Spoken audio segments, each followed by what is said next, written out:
I'm Chuck Smith. And I'm Carol Matriciana. Welcome to this edition of The Pagan Invasion. As we are beginning our entry into the 21st century, a number of political and spiritual leaders suggest that we are also witnessing the dawning of a new age. During the 1960s, many also who were looking for spiritual fulfillment turned to psychedelic drugs and Eastern mysticism. That experience has now formed the foundation for today's spiritual climate.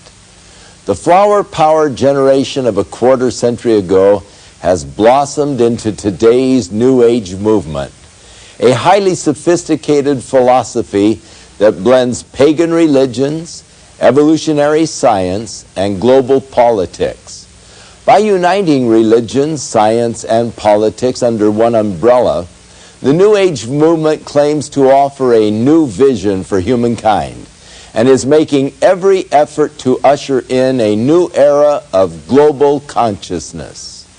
During the 1970s, a scientist named James Lovelock revived and popularized an ancient pagan religious concept that all species and elements on Earth make up one collective organism.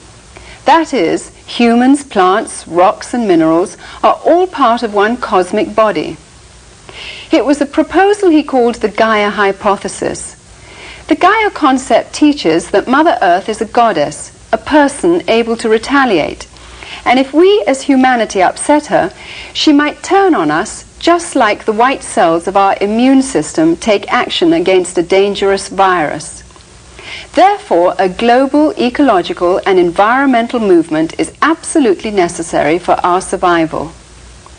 The British newspaper, The Times, credited the Gaia hypothesis as perhaps the most significant movement in thought in the 1980s. By April 1990, this idea culminated in the largest worldwide demonstration in history, known as Earth Day, a festival acknowledging sacred Mother Earth, Gaia, as a spirit life force believed to have nurtured all life forms since the dawn of time. Here we are at Malibu Beach on Earth Day, April 1990, and I'm speaking to Mr. James Coburn, an actor. Mr. Coburn, why should we care about Earth Day or Mother Earth? Well, Mother Earth is the mother. She's the mother goddess. She's the one that we should be praising rather than raping. I mean, all of these people here today are here for one reason, because they're concerned about what's happening to the earth, what mankind is doing to the earth. I mean, the negative emotion that we carry around, a lot of us, is another contributor to it. I mean, it all feeds the moon. What we have to do is be true to ourselves. We're true to ourselves. We'll be true to Mother Earth. Mother Earth is going to be bountiful. She's going to give us everything we need. She has for a long time. We've lost our way. The pagans used to know how to do it, and the Indians, some of them, still remember how to do it. The earth is a living organism. We're killing the one we love the most, and she loves us. We gotta praise our mother goddess. Time magazine recently heralded this Gaia reawakening as goddess worship, the effort to create female-centered spiritual expression and get away from a patriarchal father god. Many are looking with great hope to the New Age movement to answer the crisis problems of our day. New Age leaders working through organizations such as the United Nations hope to quickly establish the New World Order. They envision a global community united in its fight against pollution, where religions put away their differences and unite as one, and where world peace is a reality. Indeed, we are on the threshold of a new era. But will the New Age be able to deliver on its promise of peace and prosperity? Or is it a facade, masking a dark and sinister plan of spiritual deception?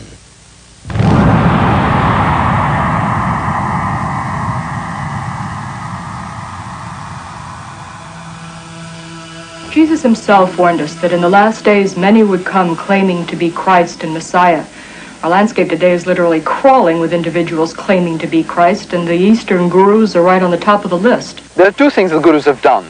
On the one hand, they've used Eastern-type words that are floating about in the West, words like energy, vibrations, and so on. And they've also used words, phrases, ideas from the Bible, from the teachings of Jesus, misused them, twisted them around to draw people to themselves, to suggest that the things that Jesus was talking about are actually the things they are talking about, when actually it's not so at all. In Holy Bible, it has been explained very explicitly that be ye perfect even as your Father who is in heavens is perfect. And we are also basically the same as he is.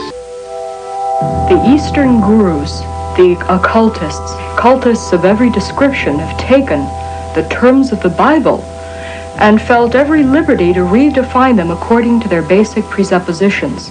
God becomes not a personal individual, a spirit with whom we have a personal relationship through his Son, Jesus Christ. He becomes an impersonal force. God is something, an energy that permeates every one of us, each and every one of us, and it's both personal and non-personal. Jesus becomes not the way, the truth, and the life, but an avatar, a way shower, one of many paths to God. Jesus Christ, of course, was an enlightened master. Bhagwan is another Jesus, another Buddha. Jesus Christ was a great master, like our master is today. The Word made flesh, as the Bible puts it. Ernst Winter has a PhD in international law.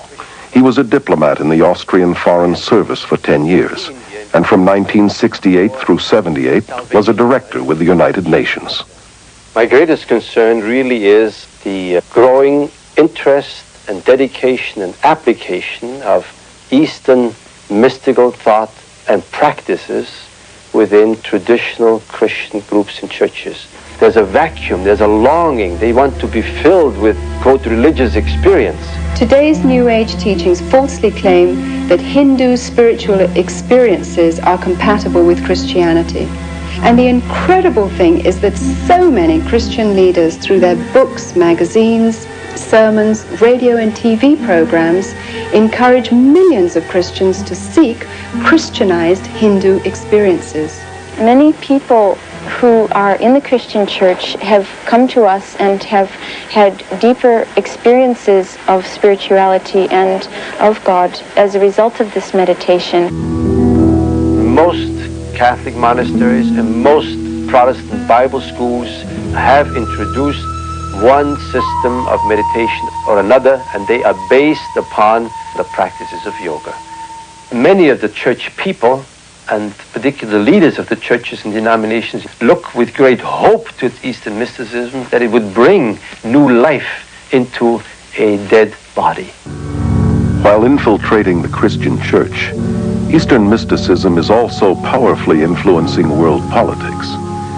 Under the umbrella of the United Nations, countless New Age groups spread their philosophies worldwide. Many UN leaders, UN agencies, and the World Council of Churches with its deep UN ties promote New Age beliefs and practices. The UN has its own meditation room and resident guru, Sri Chinmoy.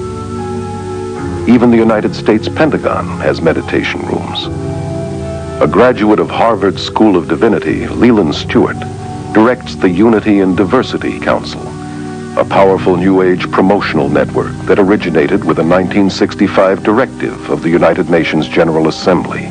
Unity and Diversity Council is a worldwide coordinating body of what we call it individuals, organizations, and networks looking toward a time in which there will be one single organized energy of networking throughout the planet. Under Stewart's leadership in 1982, this group linked arms with Graham Wilson's Mind, Body, Spirit festivals, forming a vast army dedicated to the merger of all religions into one, under a world leader. I am very interested in the harmony of all religions. It's not just to give birth to another religion, but rather to produce, let's call it, a universal religious outlook through which there can be a new connecting of all cultures and all religions, all races. In this growing consciousness of sharing godliness and looking for a leader to lead everyone into this new heaven, the UN plays a very important role inasmuch as it is a support system. Any group that meets to discuss these matters would be very eager and very careful to have UN sponsorship. Our organization has been represented in the United Nations. We have an office there, and this has been going on for approximately 5 years.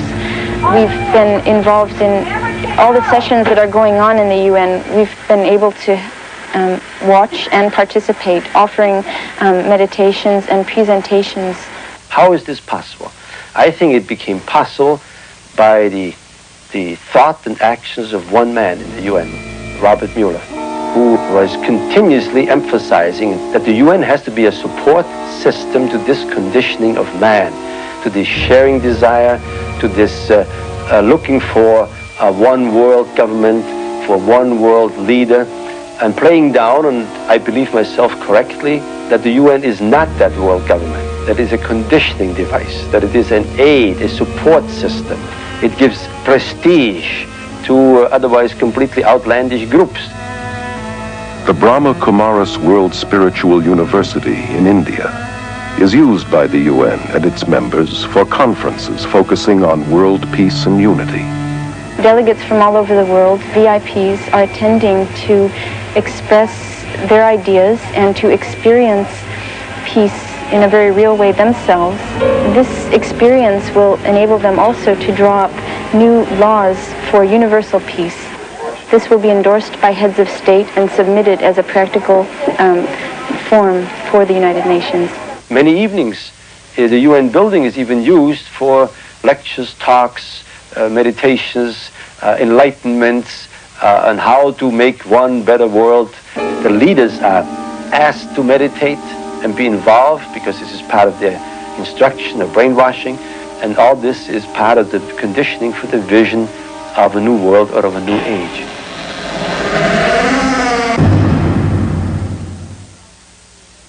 Appearing in the film Gods of the New Age is Dave Hunt, an internationally recognized cult expert and best-selling author of more than a dozen books dealing with Eastern mysticism, psychic phenomenon, cults, and the occult. I asked him to share his thoughts concerning the implications of moving toward a new world order. Dave, why are we hearing so much about this new world order?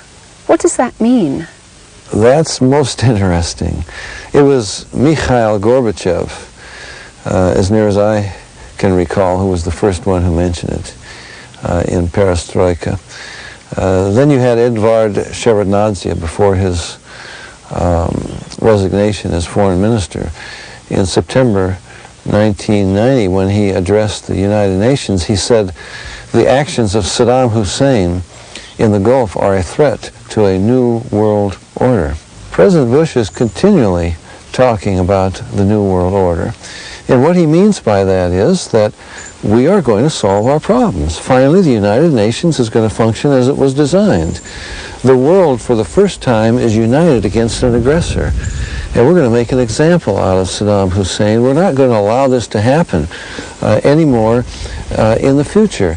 You just can't move in and take over another country. We are going to have a new world order. It really is going to come. Unfortunately, it will be ruled over by the Antichrist. People complain and they say, well, Saddam Hussein, I mean, he's only doing what a lot of other people have done. You didn't enforce, the actions of the UN against them. How come you're doing it to him? Because it's a new world order. It's something entirely new. The world is united now to bring peace. We're not going to allow aggression. And it relates back to paganism and Eastern mysticism. We can, in fact, solve our problems. We have this human potential. We have the power within. And peace will reign on this world. Now, in 1 Thessalonians chapter 5, Paul warns, when they say peace and safety, then sudden destruction will come. He doesn't mean they're whistling Dixie. They're hoping for peace and safety. They think they have achieved it. The first one who called for a new world order was Satan in his rebellion against God. I will be like the Most High. I will decide. And then Adam and Eve joined in his rebellion, and they brought a new world order. The new world order, what it's all about is the world as man, as God. creating his own reality will make, as opposed to the world that God intended it to be. And it's humanism, cosmic humanism, and we're saying we can solve our problems, we can bring peace and safety and prosperity, we can solve the problems of evil and of war and of poverty without God, without the Prince of Peace. Now, I know Bush claims to be a Christian, and I think in many ways he conducts himself like a Christian. But unfortunately, he's falling into the trap of working for a humanistic solution to the problems of this world. And in my opinion, and my opinion is based upon the scriptures, you will never have peace until the Prince of Peace reigns, first in human hearts and then over this world. And the New World Order is an attempt to solve our problems without God. Most people are aware that the United Nations played a major role in the war against Iraq. In fact, the United Nations was responsible for not only authorizing the use of force, but for outlining the terms for a ceasefire. Members of the UN believe that Saddam Hussein stood in the way of the dream of achieving world peace. Behind the scenes, the UN has for years been working toward a united world government as well as a united world religion. Not surprising, many of its members have been actively involved in participating and promoting Eastern religious meditation techniques.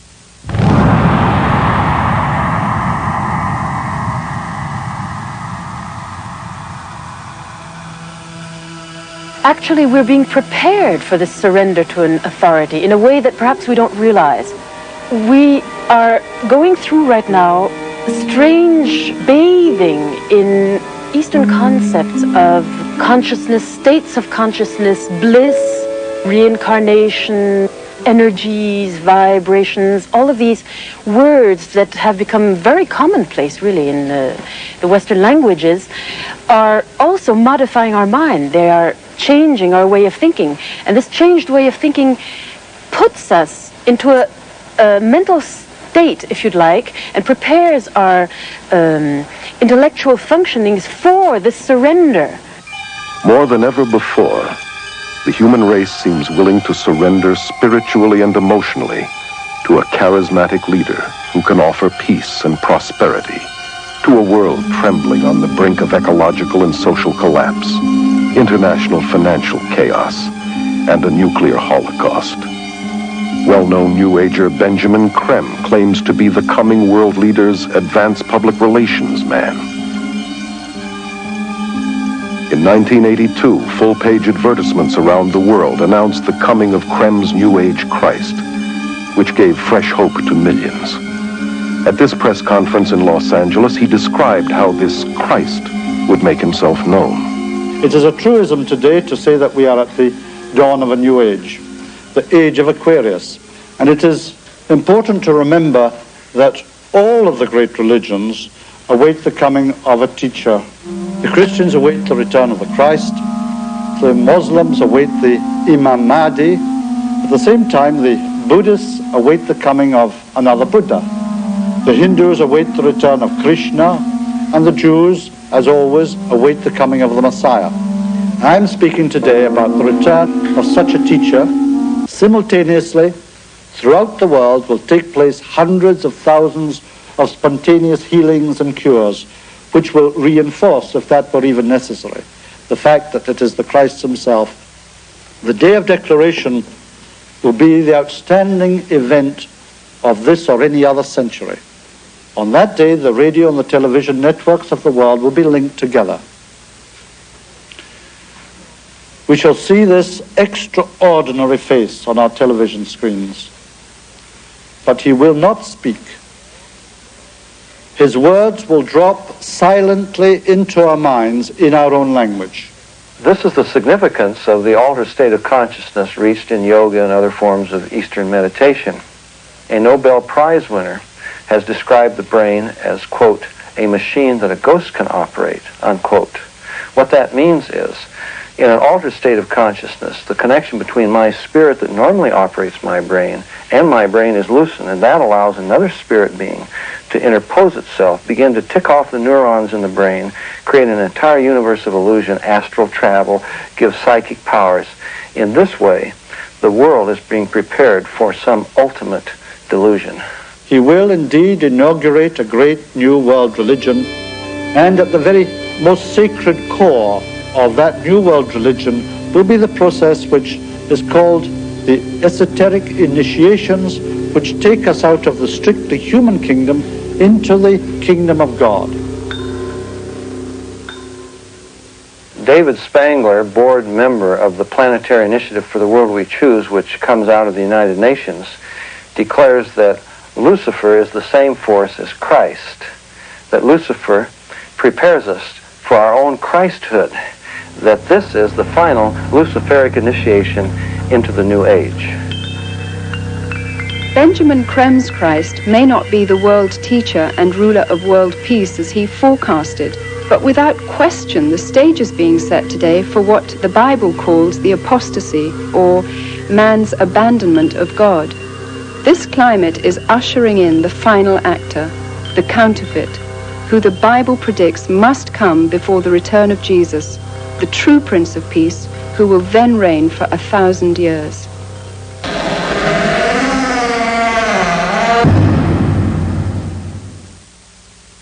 The Dalai Lama is playing a key role right now in this whole thing, this whole scheme, you might say. He's been traveling around the world, and I find this absolutely astonishing. He's been traveling around the world initiating people into what he calls Tibetan Buddhist deity yoga, where he teaches us that we are little bodhisattvas, little Buddhas. He says everybody is a Buddha, and I can train you through an initiation ceremony, basically initiating you into yoga, into this altered state of consciousness, and I will teach you that you are God, and you create reality with your own mind through visualization, and this is how we're going to bring peace to this world. Now, of course, the media laughs at him. No, they don't. They take the man seriously. And they take him so seriously that he was given the Nobel Peace Prize. I mean, I find that astonishing. That a man who's going to bring peace by turning us into gods who create reality with our mind, he gets the Nobel Peace Prize. The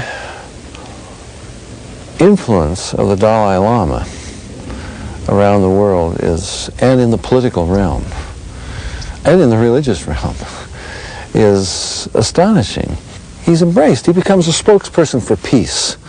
And he is one of the prime movers at the peace conferences. One of the reasons for this is that the political leaders now recognize, and I think it's in preparation for the revival of the Roman Empire and the coming of the Antichrist, they now recognize you can't have political peace, military peace, without religious peace. I mean, some of our major problems in the world are religious problems. Hindus against Buddhists in Pakistan or India or wherever it may be, or Muslims against Christians and so forth. And they recognize we're going to have not just a one-world government, but a one-world religion. And so the Dalai Lama becomes the spokesperson for a broad-minded ecumenism that embraces everything. Now, interestingly enough, Gorbachev is making the same kind of noises. He said, tolerance is the alpha and omega of the new world order. Now, this is a man who was baptized as a Christian, into the Orthodox Church. He knows that Jesus Christ claims to be the Alpha and Omega. It's a slap in the face to Jesus Christ, who said, I am the way, the truth, the life. And Gorbachev says that tolerance for all religions, for all beliefs, is going to be the Alpha and Omega of the New World Order. Now, you know that he means tolerance, in fact, for everything except one thing, and that is Jesus Christ, who claims to be the only way. You know what Hinduism will do, for example. Hinduism will accept all religions. We call this the embrace that smothers. Oh, we'll accept Jesus, of course. But when we accept Jesus, he's no longer the Jesus of the Bible, but he's a Hindu avatar, just another one of the many ways. And so this is the tolerance that they're talking about. And it really is the destruction of Christianity. And it doesn't make sense. I mean, I wouldn't want to buy bread, for example, from a baker who says, oh, what does it matter what you put in, nails and ground glass and so forth? I mean, why follow a recipe? Or a doctor who says, you ask him for the diagnosis and the prognosis, and he says, well, what would you like? So this idea that anything goes, that all religions work, they have to embrace this in order to bring peace among religions. That's absolutely contrary to Scripture, but it's coming into the church, even among evangelicals who now become soft on the gospel, and let's not offend people, and we'll try to tone it down, and finally you don't really have a solution to the problem anymore. What are some of the political dangers in religious tolerance and ecumenicalism? Hitler, for example, claimed to be a Christian, the real Christianity, positive Christianity. National Socialism is positive Christianity. And just like Saddam Hussein, who invokes the name of Allah, Hitler invoked the name of God in his speeches. We claim the blessing of Almighty upon our efforts, you know. And if you don't define who God is, and if you have a vague God, some higher power, who has no real principles, there isn't a definite truth involved in this, then this becomes an umbrella for almost anything. Saddam Hussein is a megalomaniac. He uses the name of God for his own rebellion against God and against the laws of God, against morality and ethics and the laws of the world and of the United Nations and so forth. So rebellion is in the heart of man, and the worst rebellion that there is, the worst evil in this world is when you use God as a cover for your own ego and what you want to do. And ultimately it prepares the way for the Antichrist. Now, we are really moving in this direction. Some of the statements by Gorbachev, for example, are absolutely incredible. In his book Perestroika, he said, it's not going to just be Western Europe that will be united, but there's going to be a united Europe from the Atlantic to the Urals. The Russians, we're going to be part of this united Europe. And can you believe the reason he gave for it? He said, because we are Christians.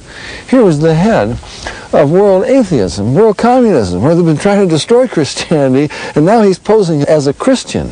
And he says, we're a Christian nation.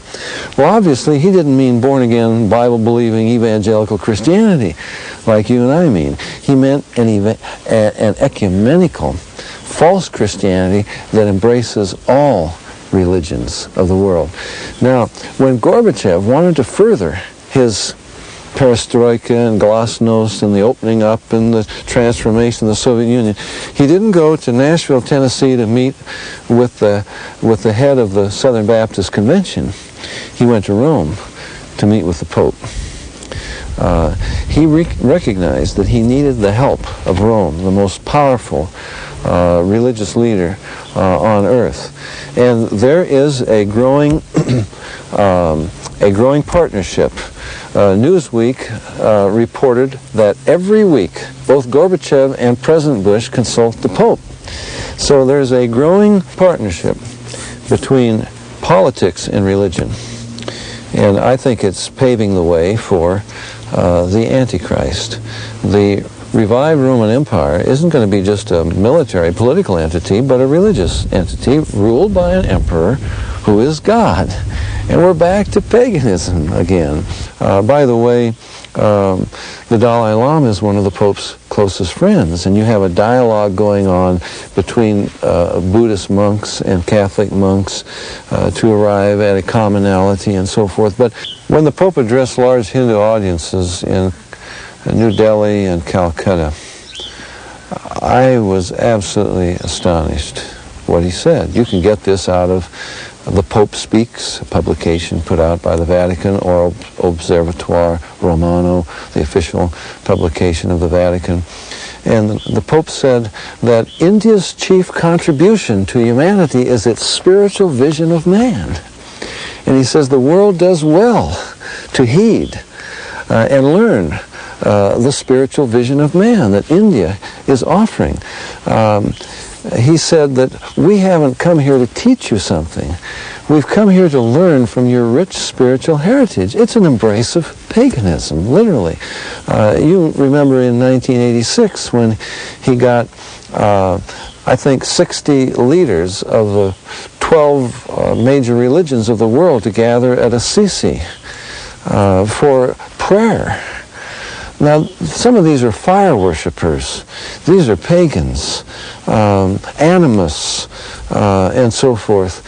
And he said all of the prayers of all of these people to whatever God they're praying to are creating a spiritual energy that is bringing about peace in this world.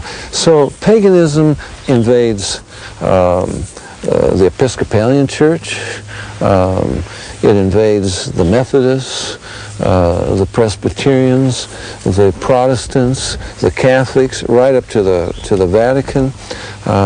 And I would say that we are heading definitely for a one-world religion. It won't be new. It will be the old paganism, dressed up in Christian terminology. Now that's what is most interesting to me, because we're preparing the world and the church for the Antichrist. Anti in Greek has two meanings. The one that we most often associate with it, which is opposed to or against. But it also has another meaning, in the place of or as a substitute for. And I believe that the Bible teaches that the Antichrist will embody both meanings. He will oppose Christ in the most diabolically clever way he could, and anything less would not be worthy of Satan's genius. He will oppose Christ by pretending to be Christ. Now, if he does that, then his followers must be what? Christians. That means we must, this is why Paul said, that day will not come except there's a great apostasy, a falling away. We must have in this world a Christianity, quote unquote, that embraces all religions, including paganism. A Christianity that can be accepted by Buddhists, Hindus, Muslims, fire worshippers, animists, everything. And I believe that it's under the umbrella of this false Christianity that all religions will be united and they will worship the Antichrist as God. Now, I find it very interesting that the wall is down. It's incredible what's happened. The Berlin Wall is down. Eastern Germany is suddenly united with Western Germany. It couldn't happen for 100 years, so they said. Now we've got Hungary and Poland and Czechoslovakia. They're all joining in. The Warsaw Pact is dissolved. Russia says, we're going to be part of this. And ultimately, we're going to see a new world religion. Now, what was the religion of the Roman Empire? Well, it was paganism, first of all. And the Bible says that religion is going to be revived. I believe that the Antichrist will, in fact, be the new emperor, the new Constantine over the revived Roman Empire, which is why we have to have a falling away, we have to have a false Christianity, we have to have, in fact, a pagan invasion of the church, as well as of politics and of our world, of society, and we have to have a paganized Christianity, which is what happened to Christianity under Constantine. And we must have a paganized Christianity, an apostate church that will be the bride of the Antichrist, just as the true church is the bride of Christ. Now in Revelation 17, you have an incredible picture there. The woman rides the beast. The beast is the revived Roman Empire. The beast is the Antichrist, and it's the woman, the church, who exercises authority, who is riding this beast. It shows the importance that religion will have, that paganism, this revived paganism and mysticism, this whole religious trip is going to have in this new world order. Many political and religious leaders today are working toward a united new world order. While they hope this will be the beginning of a time of world peace, the Judeo-Christian Bible predicts that this will ultimately result in untold horrors and destruction. Ignoring this clear warning, however, the world continues to move forward with its plans.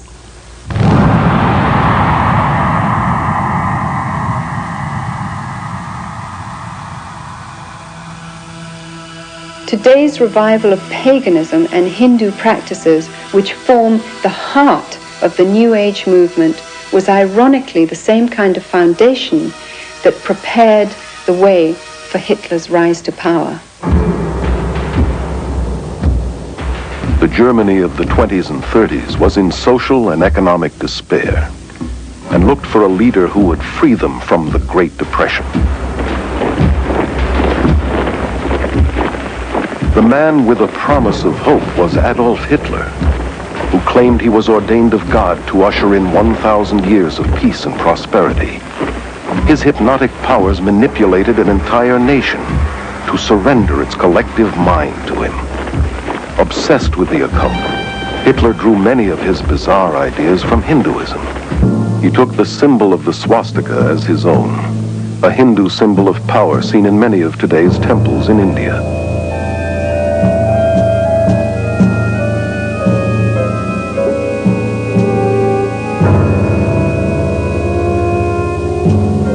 Millions of Germans who submitted to Hitler as though he were God died for him and his cause, much like the followers of Jim Jones. The current worldwide revival of Hinduism, blended with psychology and disguised as self-improvement, self-hypnosis, positive mental attitude seminars, visualization techniques, and mind dynamics courses, has made today's world far more susceptible to spiritual deception than the Germany that embraced Adolf Hitler.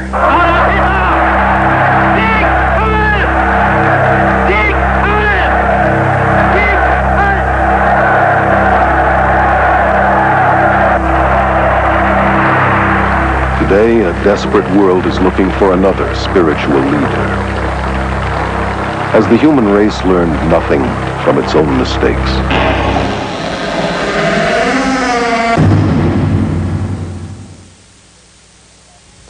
It is interesting that they are saying that man is now come to the next stage of his evolutionary development. And that is that transition from man into the universal consciousness of God. We hear so much about global peace, global government, global unification. This is only a foreshadowing of what the Bible tells us of the one world government that will be headed by the Antichrist, that will not bring global peace, but will actually bring the greatest war that man has ever seen or ever known. Again, man trying to substitute for God, but it never works.